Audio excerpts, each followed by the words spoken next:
Can I pitch you guys my pitch for why we need an offensive coach in 10 seconds? Yeah. All right. I think we have so much untapped potential on offense that we need to develop out these young offensive pieces. Garrett, Brees, Braylon, Corley, Olu, Titman, even you could say Simpson and AVT. We need to develop these players out.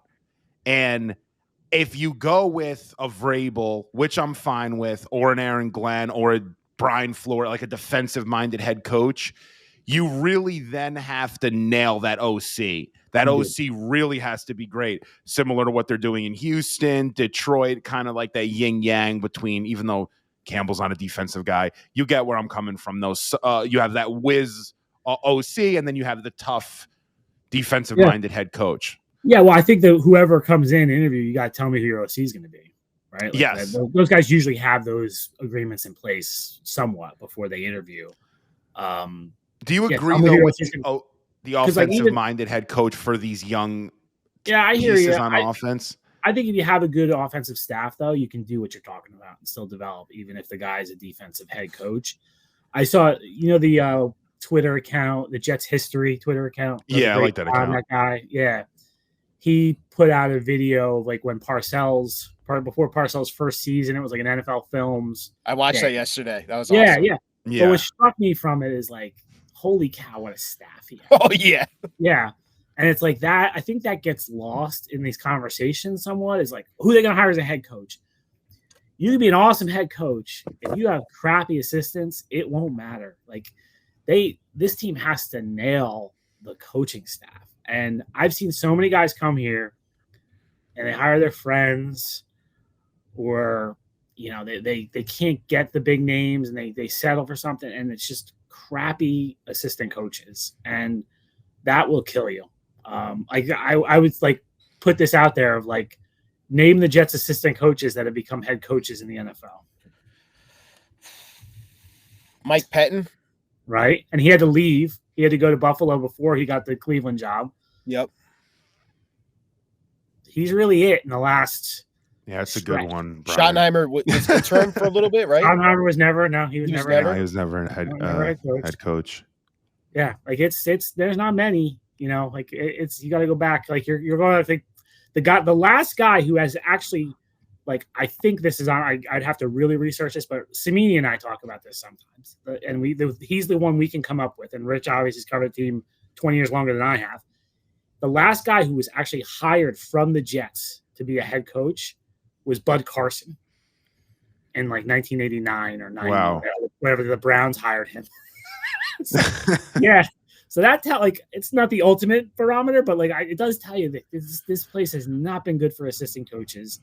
And, I think that's going to be an important part of this that we probably aren't going to talk about enough is this guy, whoever it is, they have to nail their coaching staff.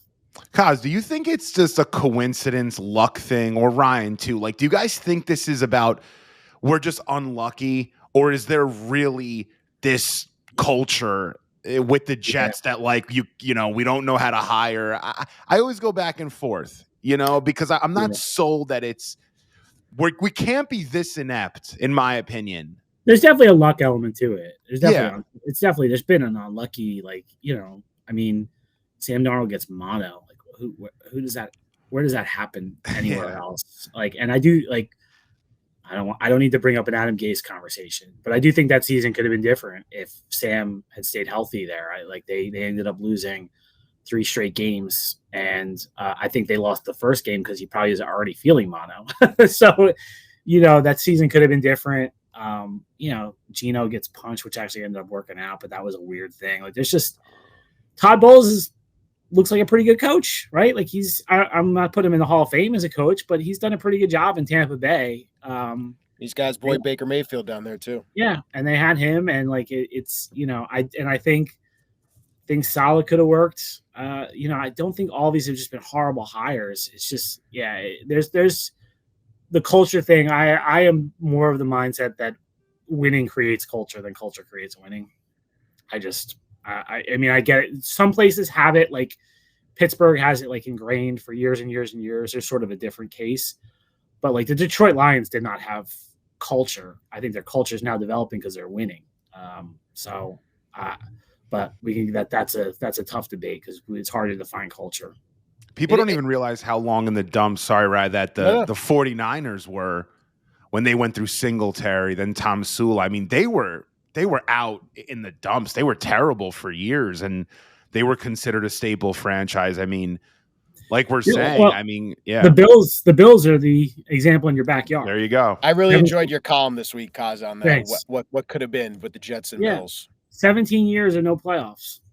You know, I mean, so you're at 14 right now. They went to 17 years with no playoffs, and they went through all these different coaches and quarterbacks, and they tried all this different stuff. And then finally they landed on McDermott and Allen, and they got it. It's not like it's funny. The formula is not that hard. We debate and debate and debate, but like you get a good quarterback, all of a sudden that coach looks a lot better. It's just hard to do. And this is going to bring up the again. I agree with you. You have to get the quarterback right, but you also have to get that coaching decision right too. Because I think he has to cultivate, like you said, the staff has to be good. He has to pick the right people there that can bring his message to the rest of the team, and they can play the style of football they want. But they also got to get, I think, the quarterback right in the fact that he's buying into this system.